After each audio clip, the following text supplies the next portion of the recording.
Dear student, welcome in Bishop academy online classes. In last lecture आपने पढ़ा what is scientific notation, what is significant figures. कई questions भी आपसे solve कराए गए। Okay, now it is time to read about what is the law of chemical combination.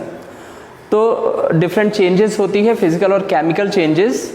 अब वो changes और केमिकल रिएक्शंस जो होती हैं वो टोटली जो 5 लॉज हैं उन पे डिपेंड करती है। This is the law of conservation of mass, second one law of gaseous volume, next one Avogadro's law of constant composition, law of multiple proportions, law of reciprocal proportions. These are some basic concept, basic principle जिनसे reactant products बनाते हैं। तो कुछ basic laws हैं, देखते हैं। First one, the law of conservation of mass. law of conservation of mass क्या है? mass neither be created nor be destroyed, or we can say कि matter neither be created nor be destroyed। दोनों तरह के जो changes होते हैं physical और केमिकल चेंजेस में, जितने रिएक्टेंट टेक पार्ट करेंगे जो प्रोडक्ट बनेगा वो सेम प्रोडक्ट बनेगा। Let us see, mass can neither be created nor destroyed in the chemical reaction. Chemical reaction जब भी होगा तो मास ना क्रिएट होगा ना डिस्ट्रॉय होगा, जितने रिएक्टेंट टेक पार्ट करेंगे। As you can see, A plus B is equal to C plus D. Mass of reactants is equal to mass of product. As you can see, H2 plus Cl2, these gives HCl। तो 2 ग्राम अगर hydrogen है, 71 ग्राम chlorine है, it gives 73 gram of HCl, 2 moles of HCl। You can see this means that during a chemical reaction the sum of mass of reactants are equal to sum of products। जितने reactants होंगे mass of products भी same as it is होगा। Next one, law of conservation of मास। एक तो एक prospectus में आपने देखा कि किसने दिया, एंटनी लेविसियर ने दिया। किसमें दिया? 1743 से 1794 72 में इन्होंने ये जो प्रिंसिपल्स थे वो प्रिंसिपल इन्होंने दिया था। अब दूसरे एस्पेक्ट्स में देख लेते हैं। जैसे मैंने ये कहा था कि चाहे फिजिकल चेंज हो चाहे केमिकल चेंजेस हो, दोनों चेंजेस अगर होंगे तो मास पे कोई भी फर्क नहीं पड़ेगा। जितने प्रोडक्ट्स में टेक पार्ट किए हैं, जितने प्रोडक्ट्स बने हैं रिएक्टेंट में, जितने टेक पार्ट किए हैं, सेम रेशियो में ये बनेगा। Now in prospectus of physical and chemical changes, in all physical and chemical changes the total mass of reactants is the equal to the number of product। okay, let's see, ये physical change की बात हो रही है। This is on physical change. अब physical change में क्या है? आइस है और आइस एक कोनिकल फ्लास्क में आपका रखा हुआ है। इसका जो वेट है, नेट वेट 250 ग्राम है। मास बिफोर मेल्टिंग, मेल्ट होने के पहले, और जब हम इसको हीट करेंगे तो हीटिंग के बाद क्या आएगा? मास आफ्टर मेल्टिंग, वो जो इसका वेट होगा वो भी 250 ग्राम है। और ये किसके में देखे हम लोग? ये हमने देखा जब फिजिकल चेंज होता है तब क्या होता है। You can see this. Now on chemical changes, in chemical changes x plus y gives AB। Okay, let us see, x plus y gives A plus B। then mass of reactant equal to mass of the product। Chemical change में भी ऐसा ही होगा। Let us see example. एक example है आपका CuSO4 plus 2NaOH gives what it gives? CuOH का whole twice plus Na2SO4, copper hydroxide and sodium sulphate. तो एक रिएक्शन कराया जा रहा है। रिएक्शन ये कराया जा रहा है कि कॉपर सल्फेट इन ए कोनिकल फ्लास्क क्या है आपका? कॉपर सल्फेट का एक सोल्यूशन है। It is here it is CuSO4। और जो रिएक्शन कराया जा रहा है वो रिएक्शन किससे कराया जा रहा है? वो रिएक्शन कराया जा रहा है आपका NaOH से रिएक्शन कराया जा रहा है। सॉरी, NaOH से रिएक्शन कराया जा रहा है। And the weight of total mass of CuSO4 plus NaOH is 60 ग्राम। ये आपका 60 ग्राम है। और जो हमारा प्रोडक्ट बन रहा है वो product, this one is copper hydroxide and sodium sulphate. इसका जो वेट होगा आफ्टर एक्सपेरिमेंट, ये इसका वेट भी 60 ग्राम होगा। मींस टेक पार्ट CuSO4 और NaOH टेक पार्ट कर रहे हैं इन रिएक्शन, और जो हमारा प्रोडक्ट बन रहा है वो copper hydroxide and sodium sulphate, इनका जो वेट होगा ये भी 60 ग्राम होगा। Means this one is 60 gram, this one is 60 gram and product will be 60 gram. You can see this will be 60 ग्राम। तो जो हमारा प्रोडक्ट बनेगा ये भी क्या होगा, it will B 60 gram. Okay, कुछ और एग्जाम्पल्स हैं जो अभी आपको कराए जाएंगे। ये ओल्ड थ्योरी थी, 18th सेंचुरी के आसपास आई थी। तो इसमें ये बताया गया कि जितने रिएक्टेंट टेक पार्ट करेंगे प्रोडक्ट भी उसके मास के बराबर होगा। Means mass of reactant equal to mass of product, mass कहीं नहीं जाएगा। But now these days we can see कि जब यूरेनियम कन्वर्ट होता है थ्योरियम में, यूरेनियम 235 कन्वर्ट होता है 231 में, तो यहाँ मास लॉस होता है कितने का, 235 माइनस 231, 4 मास लॉस होता है। और ये मास किस कन्वर्ट में किस में चला जाता है, ये मास कन्वर्ट होता है in the form of energy. और एनर्जी को कैसे हम रिप्रेजेंट करेंगे, E equal to mc², where c is speed of light, that is 3 × 10⁸ metre per second. Means कहने का मतलब ये है, जो पुरानी थ्योरीज थी, इसमें पुरानी थ्योरीज में क्या बताएगा, इसमें बताया गया जितना मास होगा रिएक्टेंट का उतना ही प्रोडक्ट का भी होगा। बट नाउ डेज हमको ये पता है कुछ मास एनर्जी में भी कन्वर्ट होता है, जैसे हम इसमें देख सकते हैं E equal to mc²।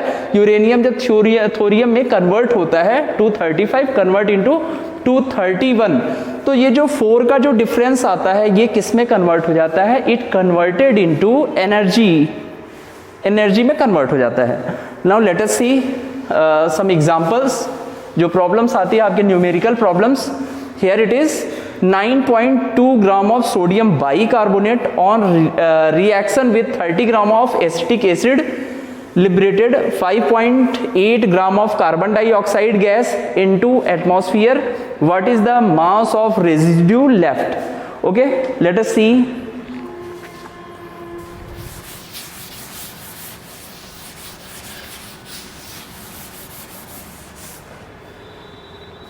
Sodium bicarbonate. What is the formula of sodium bicarbonate? NaCO3. अब ये किसके साथ रिएक्ट करता है, एसिटिक एसिड के साथ रिएक्ट करता है, CH3COOH के साथ रिएक्ट करता है। It gives carbon dioxide, it gives CO2 plus water,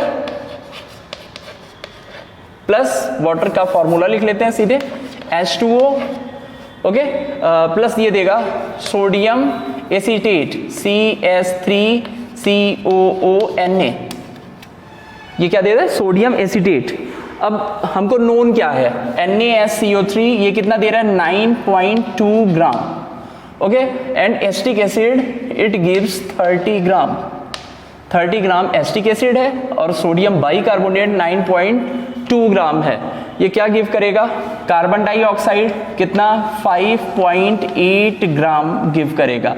अब आपको क्वेश्चन में पूछा है कि what is the mass of residue left, this one is mass of residue, means हमको वाटर प्लस सोडियम एसीटेट, इनका हमको मास हमको गेन करना है, मास हमको फाइंड आउट करना है कि इनका मास क्या होगा। ओके, लेट अस सी।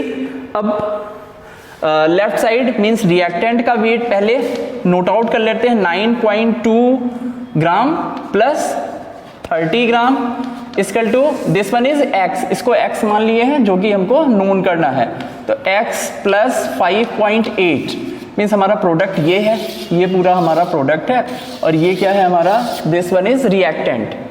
तो कैसे फाइंड आउट करेंगे, सीधे x equal to 39.2 minus 5.8, that will be 33.4 gram, means it will be answer.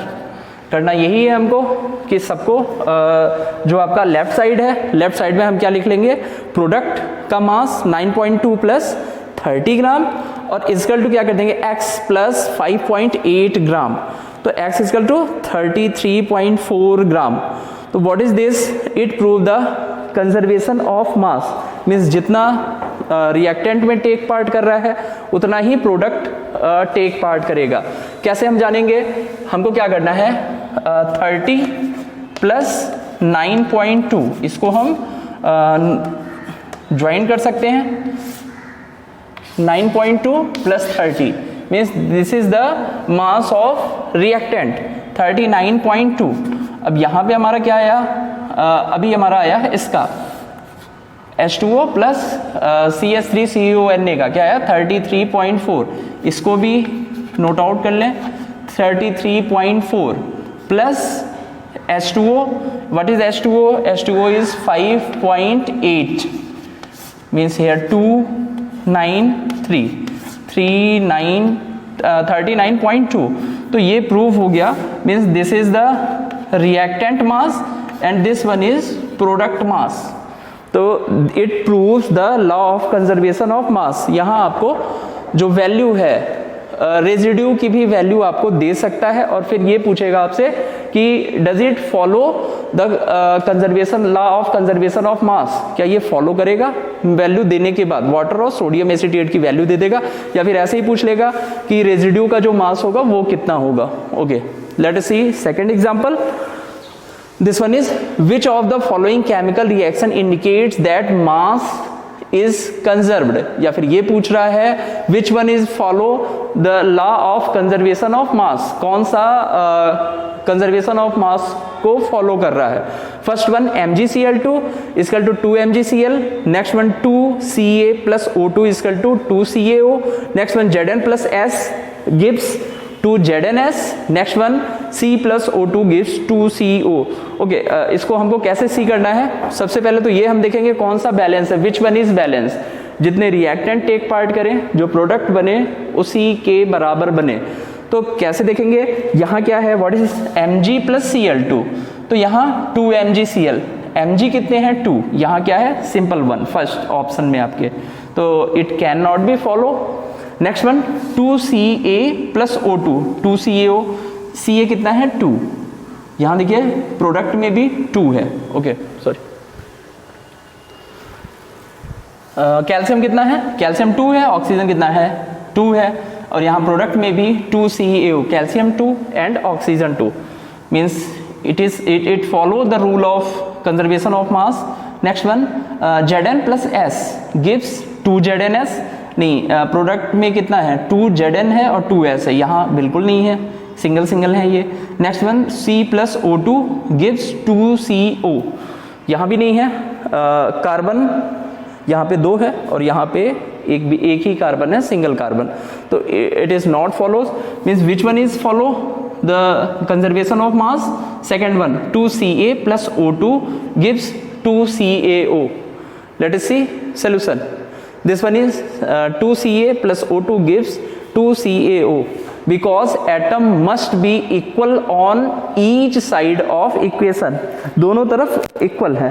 Means अगर ये पूछा जाए 3-4 ऑप्शंस देके और ये पूछा जाए आपसे कि कौन सा फॉलो कर रहा है, तो जो बैलेंस्ड होगा उसको हम प्रिफर करेंगे, उसी को हम आंसर बताएंगे।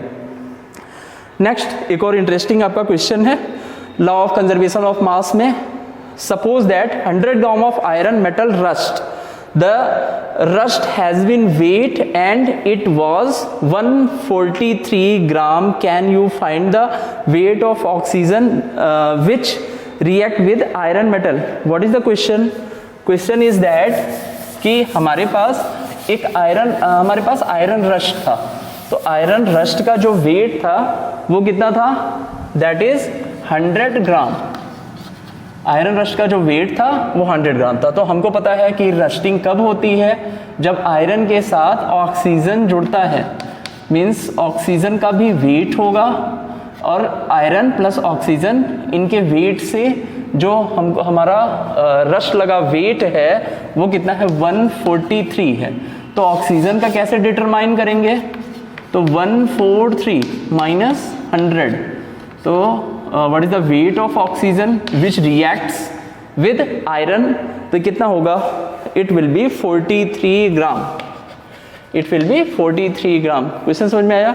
हमारे पास आयरन रश था और आयरन मेटल रश था, तो ये कितना आयरन मेटल रश था, तो ये इसका वेट पहले कितना था 100, कुछ ऑक्सीजन होगा जो इसके साथ रिएक्ट किया होगा और 143 ग्राम क्या बनाया, वेट का एक रस्टिंग ऑफ आयरन जो होता है वो प्रोडक्ट बनाया।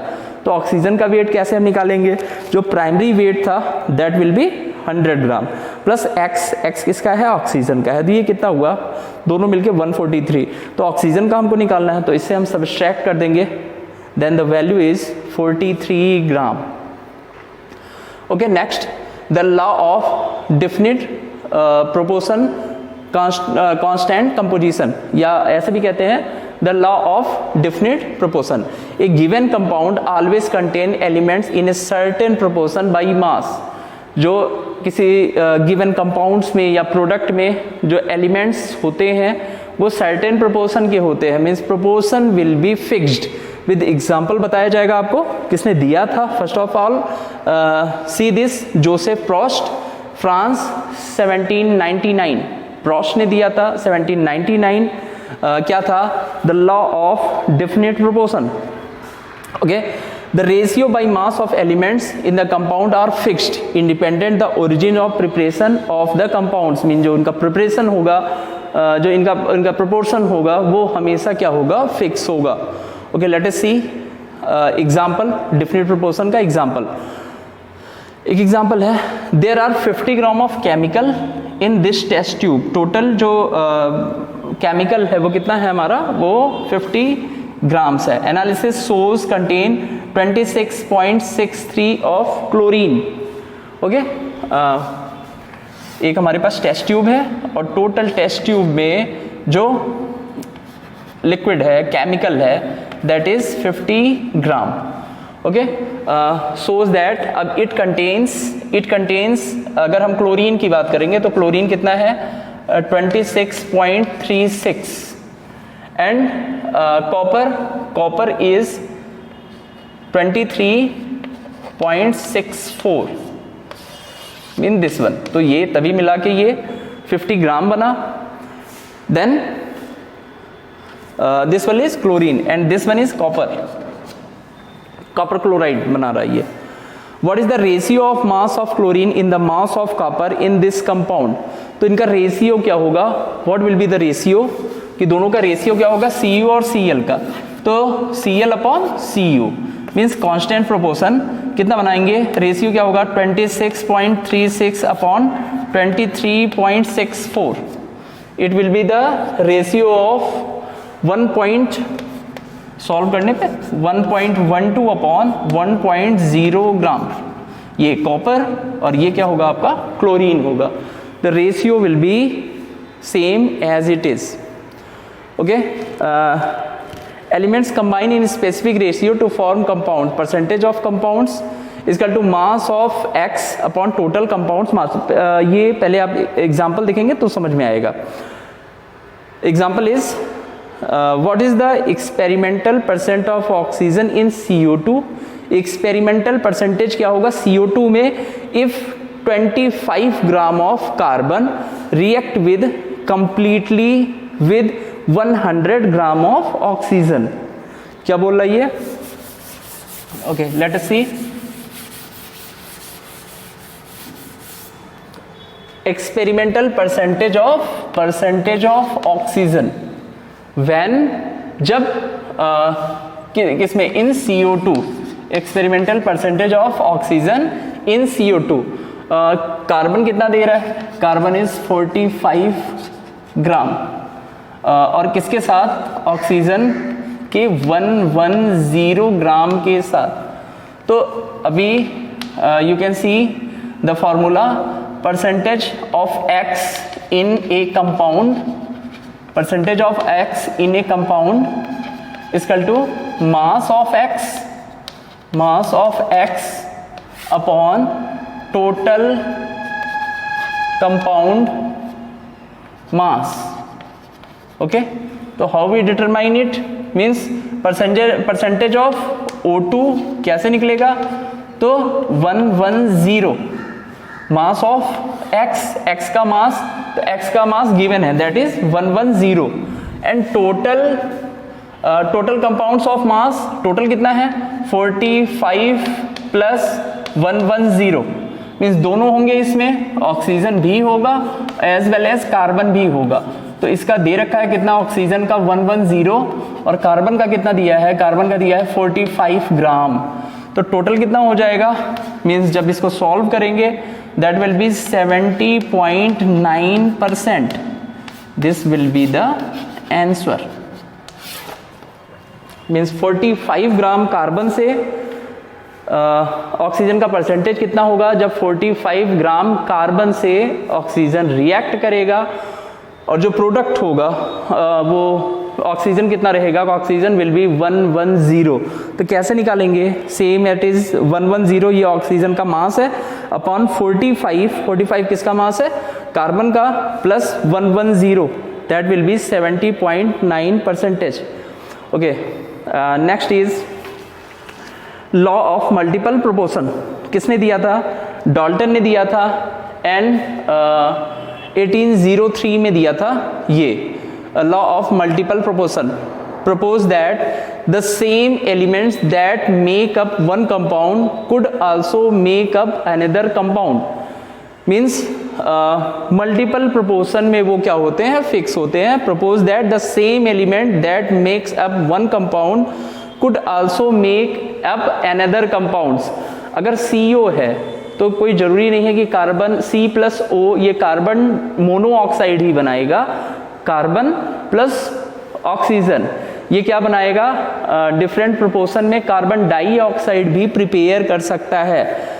When the same two elements combine to form more than one compound, x plus y is equal to z, same it is x plus y can gives m in definite ratio. Definite ratio में different proportions में ये different product भी बना सकते हैं. As I told you about the example, carbon combines with oxygen to form carbon monoxide and carbon dioxide both. Means it can form both carbon dioxide as well as carbon monoxides. Okay, इसका example, ये example भी आप देख सकते हैं कि nitrogen monoxide and nitrogen और oxygen different proportions में डिफरेंट प्रोडक्ट्स बनाते हैं ये. ओके, लेट अस सी.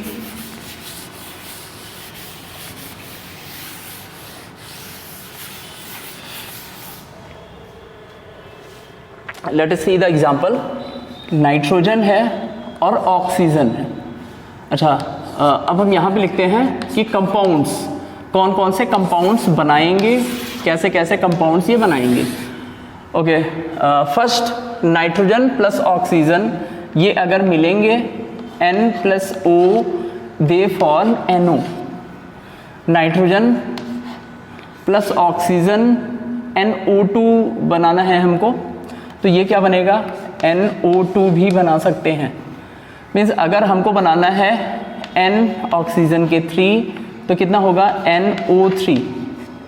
अगर हम ये ले लें N2O5 ले लें तो ये क्या बनाएगा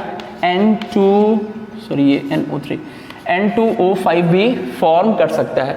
मीन्स नाइट्रोजन और ऑक्सीजन ही है और डिफरेंट रेशियो में वो डिफरेंट प्रोडक्ट्स जो है बनाते हैं. एक चीज़ और बन सकता है N2O3, they can form N2O3. Mean different ratio में ये different products they can forms, these are the compounds. Now mass of nitrogen will be 14 और ऑक्सीजन का कितना होगा, ऑक्सीजन विल बी 16.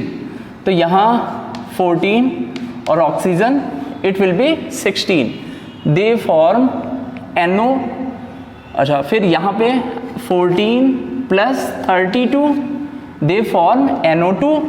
यहाँ पे कितना लिए 14 प्लस 16 3 जा 48. ओके, अंडरस्टूड है, ये इसका हो गया. and it will be here. Yeah, here N2 14 means 28, यहाँ 80, here 28 48. ओके, तो अगर किसी की एक वैल्यू को हम फिक्स मान लें कि नाइट्रोजन का अगर हम फिक्सेशन कर देते हैं, नाइट्रोजन को हम अगर फिक्स कर दें, यहाँ नाइट्रोजन को हम यहाँ फिक्स कर दें, नाइट्रोजन को हम 28, इसको हम नाइट्रोजन का फिर से लिख लेते हैं, नाइट्रोजन का फिक्स कर दिए, यहाँ नाइट्रोजन का यहाँ भी फिक्स कर दिया, 28 मीन्स डबल करना है हमको, यहाँ भी 28 कर दिए, यहाँ तो 28 है ही और यहाँ भी हम 28 कर दिए, मीन्स नाइट्रोजन का जो मास है हमने फिक्स कर दिया। तो यहाँ मल्टीप्लाई बाई 2 किया गया, तो यहाँ पे मल्टीप्लाई बाई 2 कर दे रहे हैं ऑक्सीजन का। ओके, 60 ऑक्सीजन का कितना हो जाएगा 32, यहाँ कितना होगा जब इसको 28 किए हैं मीन्स यहाँ भी हमारा 64 होगा, यहाँ कितना होगा, इसको भी मल्टीप्लाई बाई 2 किए हैं तो यहाँ भी हमको मल्टीप्लाई बाई 2 करना पड़ेगा, तो 8 6 4 96, here it will be 160, here it will be नहीं, इसको तो मल्टीप्लाई नहीं करना है क्योंकि ये जैसे है एज इट इज़ रहने दीजिए, क्योंकि यहाँ हमने नाइट्रोजन की वैल्यू N2 ऑलरेडी लिखी है। यहाँ क्या होगा, इट विल बी 48, क्योंकि 28 इसकी वैल्यू फिक्स है। तो what is the ratio, ratio यहाँ पे क्या होगा, नाइट्रोजन और ऑक्सीजन का रेशियो यहाँ पे फिक्स है। अब ये क्या होगा कि यहाँ पे हम लिख सकते हैं 1 2, इट विल बी 3, तो means this one is 4 and this one also 48, 3, here it will be 4, it will be 6, it will be 5। अगर हम 16 से डिवाइड करते हैं, 16 से हम डिवाइड करते हैं, तो यहाँ जो हमारी वैल्यू हो जाएगी, जो प्रोपोर्शन हमारा हो जाएगा 2:4:6:5:3, मीन्स अगर एक की वैल्यू हमने फिक्स रख दी तो जो रेशियो होगा वो होल नंबर में आएगा and it will be fixed, here 2, here 3, here 4, here 5 and here will be 6। Mean different proportions में हम डिफरेंट कंपाउंड्स को गेट कर सकते हैं, डिफरेंट कंपाउंड्स को हम क्या कर सकते हैं, फॉर्म कर सकते हैं। तो नाइट्रोजन और oxygen is the best example to define the law of multiple proportion. Multiple proportion को ये अच्छे से शो कर सकता है, दिखा सकता है।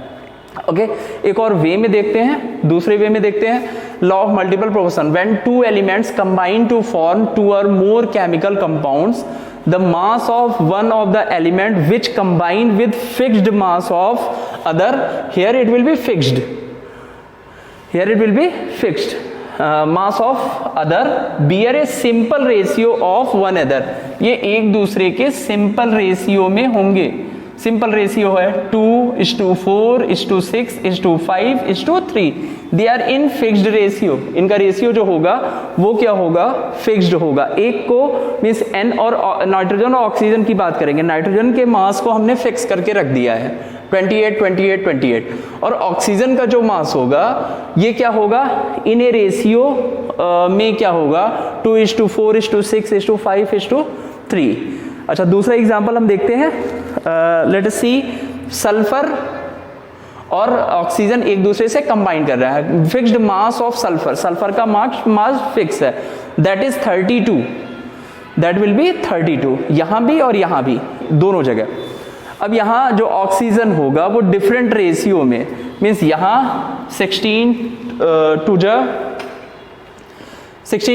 32, okay, and here it will be 48। तो रेशियो क्या होगा, जैसे हमारा सल्फर है और ऑक्सीजन है, ये आपस में मिक्स कर रहे हैं, एक बना रहा है हमारा SO2 और यही क्या हो रहा है, SO3 भी फॉर्म हो रहा है। तो सल्फर का तो मास यहाँ पे फिक्स कर दिया गया है, जैसे यहाँ पे हमने नाइट्रोजन का मास फिक्स कर दिया। तो यहाँ ऑक्सीजन का जो मास होगा वो क्या होगा, 16 × 2, क्योंकि एक ऑक्सीजन का 16 होता है मास, दैट विल बी 32। और वहीं दूसरे ऑक्सीजन का 16 इंटू 3 दैट विल बी 48। तो जब रेशियो निकालेंगे, एक का रेशियो अगर फिक्स है और दूसरे का रेशियो निकालेंगे, it will be 2:3। Means different proportion में, मल्टीपल प्रोपोर्शन में डिफरेंट कंपाउंड्स हमको फार्म आउट हो सकते हैं। This is the example. Okay, next one, Gay-Lussac's law of gaseous volume. इसमें इन्होंने क्या कहा था कि अगर रिएक्टेंट्स और प्रोडक्ट्स के वॉल्यूम फिक्स्ड हैं, मीन्स अगर वन वॉल्यूम का रिएक्टेंट में दो हैं A plus B, as you can C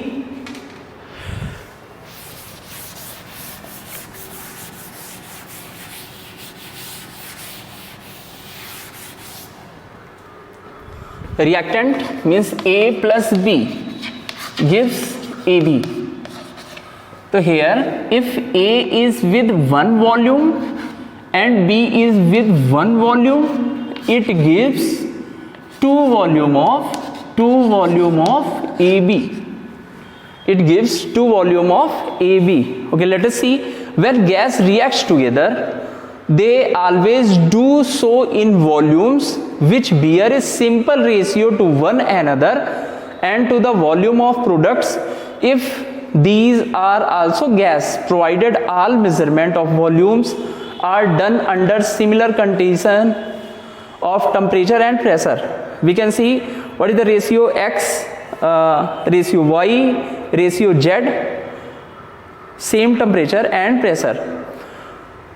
We can see here it is at the same temperature and pressure condition. अगर टेम्परेचर और प्रेशर कंडीशन सेम है तो यहाँ पे क्या होगा, एक वॉल्यूम में अगर n मॉलिक्यूल्स हैं, किसके किसके एग्जाम्पल दिखाया जा रहा है, एक एग्जाम्पल दिखाया जा रहा है आपका हाइड्रोजन का, तो हाइड्रोजन का कंडीशन सेम कर दी गई है, कंडीशन वी कैन से कि जो कंडीशंस है वो कांस्टेंट कर दी गई है, means temperature and pressure it will be constant.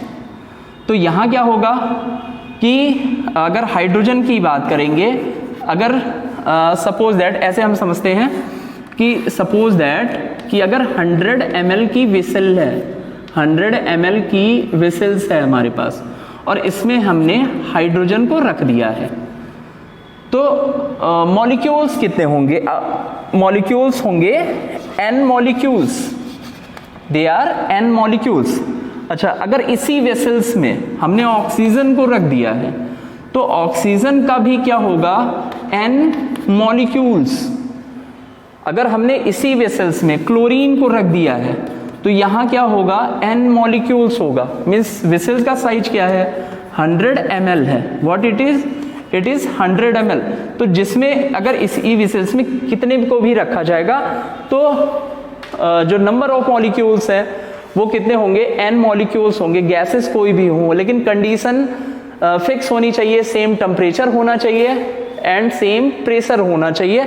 अच्छा, अगर हम वेसल्स का साइज बढ़ा रहे हैं तो वहां क्या होगा कि वेसल्स का अगर साइज बढ़ा रहे हैं या एक ही वेसल्स में दो गैसेस रख रहे हैं, सपोज दैट इसी वेसल्स में हमने H भी रख दिया और Cl भी रख दिया, एक साथ रख दिया, तो यहां पे क्या हो जाएगा, 2n हो जाएगा, नंबर ऑफ मॉलिक्यूल्स कितने हो जाएंगे, 2n हो जाएंगे, क्योंकि गैस का कोई फिक्स एरिया नहीं रहता है और उसी 100 ml में क्लोरीन के भी आ सकते हैं, हाइड्रोजन्स के भी आ सकते हैं, हाँ, लेकिन number of molecule just doubles हो जाएंगे। Okay, let us C Avogadro hypothesis, equal volumes of different gas contain the same number of particles. The particles of gas may be atoms or molecules. 1 liter of hydrogen, 1 liter of chlorine is equal to 1 liter of hydrogen chloride in terms of particles. Means अगर He है, O2 है, H2O, NH3 है, अगर उनके vessels का size same है तो number of जो मॉलिक्यूल्स होंगे, नंबर ऑफ पार्टिकल्स होंगे, वो क्या हो जाएंगे, सेम हो जाएंगे। Avogadro's law, equal volume of gas at same temperature and pressure contains equal number of molecules। Means वही मैं कह रहा हूँ, वेसल्स जैसी होगी उसी हिसाब से जो गैसेस होंगे उनके मॉलिक्यूल भी सेम होंगे, लेकिन टेम्परेचर और प्रेशर को हम कांस्टेंट रखेंगे मीन जो फिजिकल टर्म्स होंगे उनको हमको कांस्टेंट रखना पड़ेगा। This one is at the same temperature and pressure conditions. यहाँ पे क्या है, हाइड्रोजन मॉलिक्यूल है, एक वॉल्यूम हाइड्रोजन का है, और यहाँ पे हमने HCl के वेसल्स को भी बढ़ा दिया और H के साथ Cl को भी बढ़ा दिया गया, मीन्स वॉल्यूम इसका इंक्रीज हुआ, इसका वॉल्यूम जो भी था। और यहाँ पे हमने क्या किया, वेसल्स के वॉल्यूम को यहाँ 2 वॉल्यूम कर दिया, तो यहाँ पे क्या होंगे 2n मॉलिक्यूल्स होंगे, हाइड्रोजन क्लोराइड के जो मॉलिक्यूल्स होंगे वो 2n होंगे। नेक्स्ट, इसका एक्सटेंशन हम कैसे कर सकते हैं, the law of combining volumes, Gay-Lussac's law of gaseous volumes. कैसे इसको शो करते हैं, PV equal to nRT, mathematical representation of PVT and the number of moles of gas, where n equal to number of moles, और moles हम कैसे निकालते हैं, moles हम निकालते हैं mass upon molecular wait.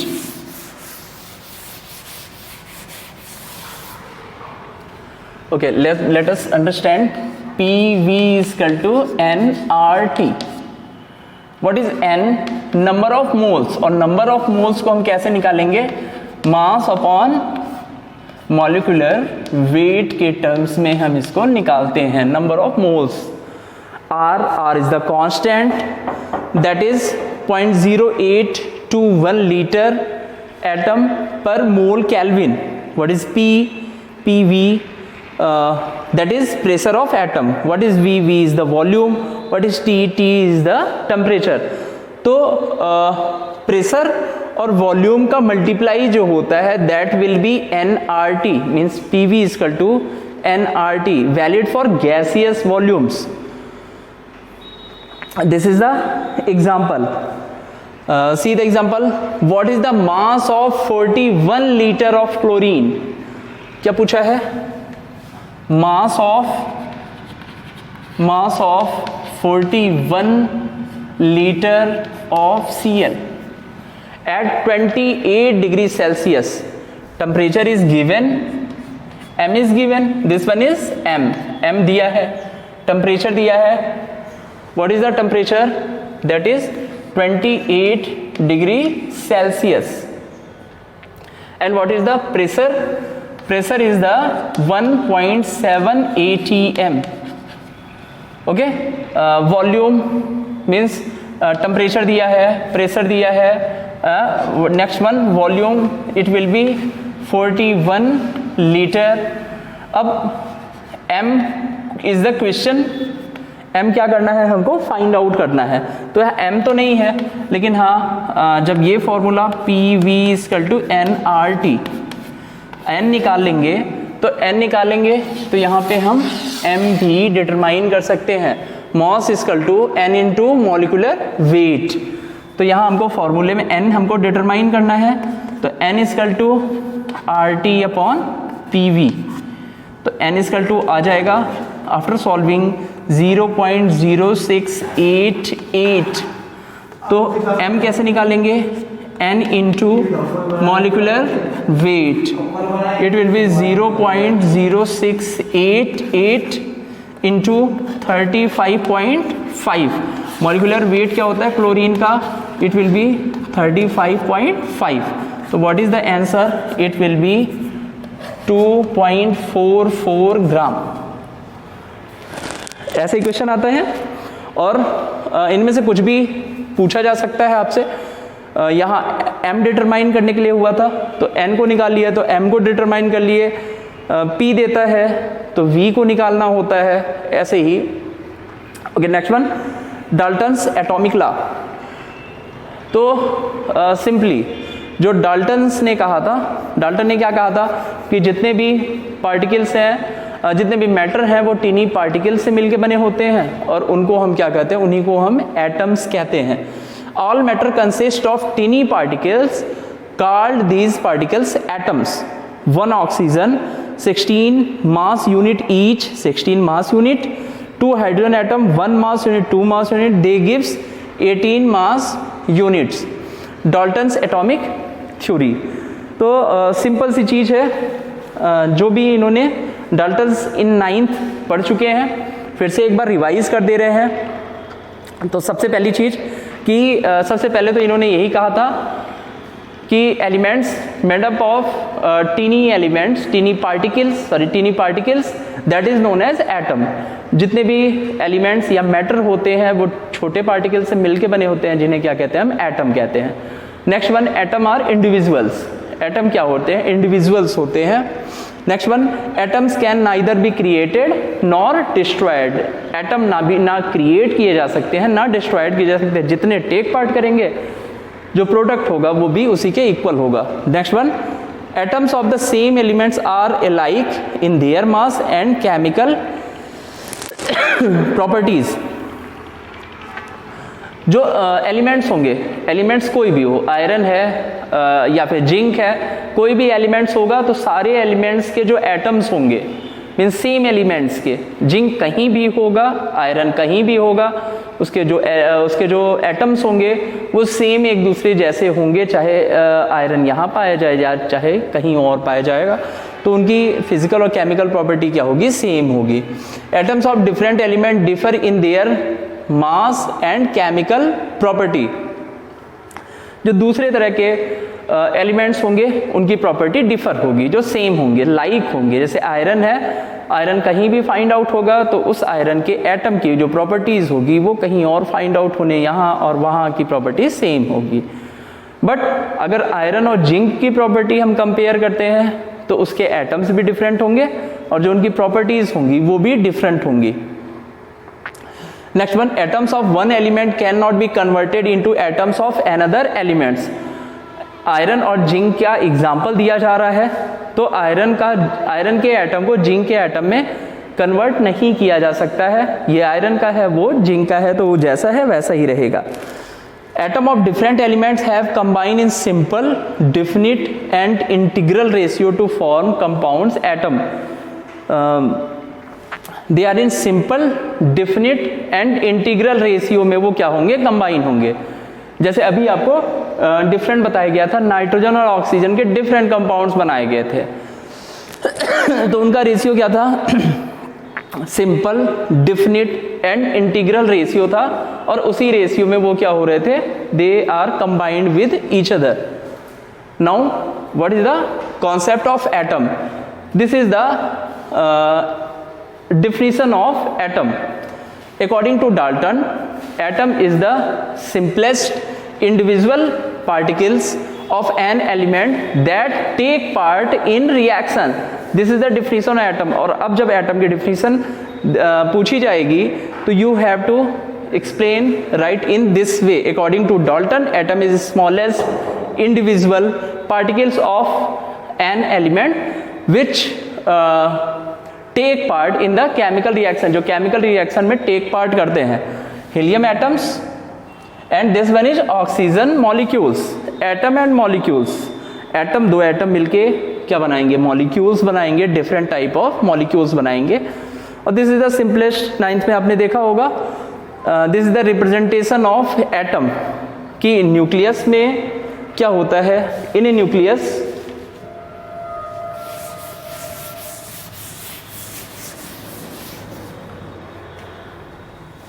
in a nucleus, here is the electron, और यहाँ पे क्या होगा, यहाँ पे होगा आपका प्रोटॉन होगा इन न्यूक्लियस, और क्या होगा, न्यूट्रॉन होगा। और इलेक्ट्रॉन क्या करेगा, चारों तरफ रिवॉल्व करेगा।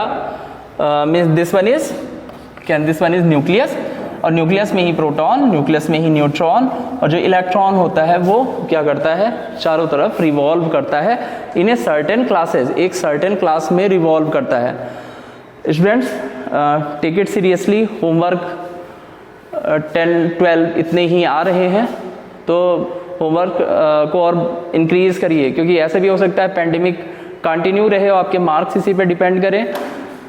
और डिफरेंट एक्सरसाइजेज भी दिए जाएंगे, क्योंकि अब ये जो आपका टॉपिक था दिस इज न्यूमेरिकल टॉपिक, तो बहुत सारे आपको एग्जांपल्स दिए जाएंगे, क्वेश्चंस आपसे पूछे जाएंगे, और किसी भी क्वेरी के लिए, किसी भी क्वेश्चन के लिए मैसेज इन गूगल क्लासरूम।